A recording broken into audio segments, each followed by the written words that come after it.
Lord, please guide me today and tomorrow. Lord, thank you for this day. Thank you for another day.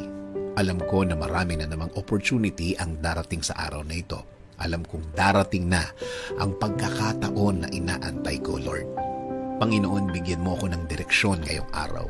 Bigyan mo ako ng guide sa kung ano ang aking gagawin, lalo na sa mga problema na dumating sa aking buhay ngayon, na may mga pagkakataon na nalilito na din ako, Lord.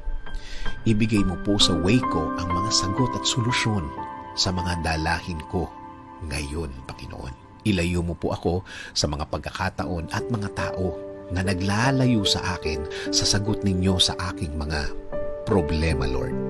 Ilagay niyo po ang mga tamang impluensya sa aking araw-araw, Lord. Mga tamang tao na mag-i-inspire sa akin. Mas magbibigay ng mga paliwanag tungkol po sa buhay